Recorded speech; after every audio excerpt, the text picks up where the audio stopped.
प्यारे दोस्तों, हमारे YouTube चैनल में आपका एक बार फिर स्वागत है। हमने पिछले वीडियो में बताया था कि गुलाम बनाने के तरीके क्या थे, तो फिर से आप सुन लीजिए ताकि आपको याद हो जाए।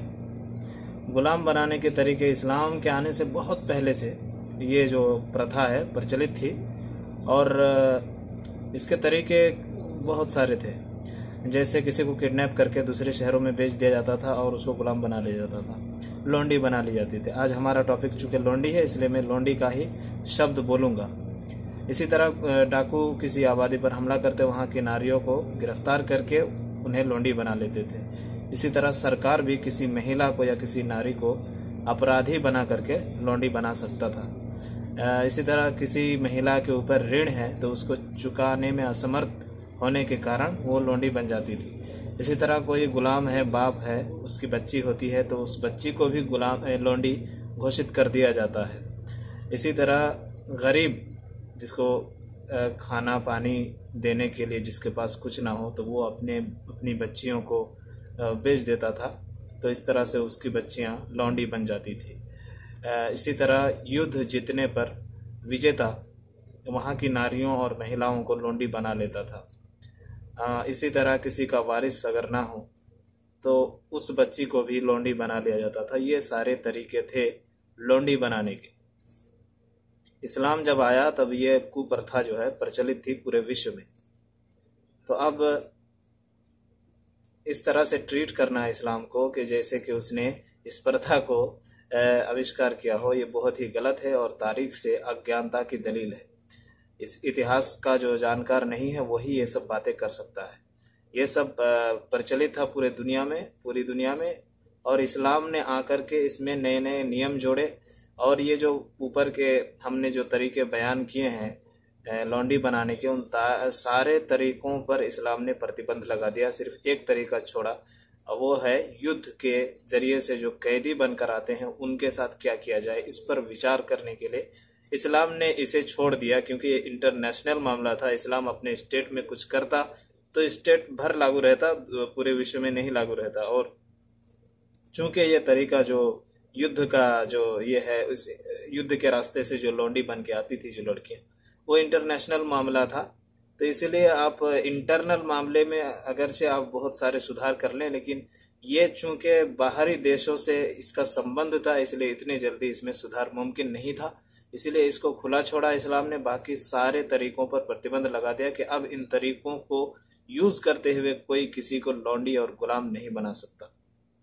तो अब आप स्वाभाविक रूप से सोचेंगे कि युद्ध के कैदी जो लड़कियां होती हैं उनके साथ क्या किया जाए।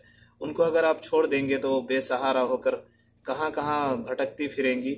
और फिर जो बुरे चरित्र के लोग होते हैं, हर जमाने में होते हैं, और उनका शोषण करने के लिए वो मौके की ताक में लगे रहते हैं। तो ऐसी सूरत में उनको छोड़ना उनकी रक्षा के लिए और उनके आत्म सम्मान के लिए और उनकी अस्मिता के लिए, सबके लिए जो है बहुत ही चैलेंज था। इसीलिए समाज में उनको इस्लाम ने इन्वेस्ट करके एक बेहतरीन हल निकाला कि जो युद्ध के सिपाही हैं, सैनिक हैं, उनमें इनको बांट दिया जाए। तो बांटने का मतलब आप ये नहीं समझे कि कोई भी किसी भी नारी से संबंध बना सकता था, किसी भी लौंडी से वो संभोग कर सकता था। ये कभी नहीं सोचिएगा। इस्लाम ने इसे सख्त पाप कहा है और इस पर जो है आप जानते हैं इस्लाम में रेप करने की क्या सजा है, तो इसको बताने की जरूरत नहीं है। तो लौंडी को उसके स्वामी के हवाले किया इस्लाम ने और उस पर उसके पालन पोषण और उसके साथ वैवाहिक संबंध स्थापित करने की इजाजत दे दी इस्लाम ने। इस्लाम ने कहा कि जैसे एक पति पत्नी के साथ रहता है, इसी तरह एक स्वामी लौंडी के साथ रहेगा, उसको खिलाएगा पिलाएगा, अपने साथ रखेगा, घर देगा, मकान देगा, कपड़ा देगा, रोटी देगा, ये तमाम जिम्मेदारी, शिक्षा भी देगा, ये तमाम जिम्मेदारी स्वामी के ऊपर है। इसी तरह इनके लिए आज़ादी के रास्ते भी खोल दिए कि अगर वो अपने मालिक के साथ नहीं रहना चाहती है तो उसके लिए आज़ादी के रास्ते भी है पत्राचार द्वारा। जैसे कि हमने गुलाम वाले एपिसोड में बताया है कि आज़ादी के क्या क्या रास्ते इस्लाम ने निर्धारित किए थे कि एक गुलाम अगर आज़ादी चाहता है स्वतंत्रता चाहता है तो उसे क्या करना है, तो वो पत्राचार द्वारा आज़ाद हो सकता है। इसी तरह वो ज़कात के माल में मुसलमान साल में अपने माल का 2.5% ज़कात में देते हैं। एक तरह से ये दीनी टैक्स है समझ लीजिए। और फिर 8 प्रकार के लोगों में इसको वितरण करना रहता है। तो 8 प्रकार के लोगों में से एक प्रकार गुलाम का भी है कि गुलाम आज़ाद कराने के लिए इसे खर्च किया जाएगा ज़कात के पैसे को। तो आप सोच सकते हैं कि कितना अच्छा तरीका इस्लाम ने निकाला, जबकि उनके उस वक्त कोई धर्म ऐसा नहीं था जो लोंडियों को आज़ादी दिलाने की बात करता हो, कोई राजा ऐसा नहीं था जिसने उनके लिए आवाज़ उठाई हो, कोई देश ऐसा नहीं था जिसने गुलामों और लोंडियों की आज़ादी के लिए बात उठाई हो। ऐसे ज़माने में इस्लाम आता है, उसके अधिकार निर्धारित करता है, उसके आज़ादी के रास्ते निकालता है और उसे लोंडी बनाने के जो तरीके थे पहले से, उन तरीकों पर प्रतिबंध लगा देता है। एक ही तरीका वो भी मजबूरी में जारी रखता है और उसमें भी ऐसे ऐसे कानून बना देता है कि उसके स्वामी के अलावा कोई भी उस पर हाथ नहीं डाल सकता है। उसके स्वामी के अलावा कोई उस पर अधिकार नहीं जमा सकता है, कोई कुछ नहीं कर सकता है। ऐसा नहीं है कि लोंडी है तो कोई भी कभी भी कुछ भी करने को कहे तो वो करेगी, ऐसा नहीं। बस वो स्वामी का अधीन रहती थी और स्वामी के आज्ञा अनुसार वो काम करती थी।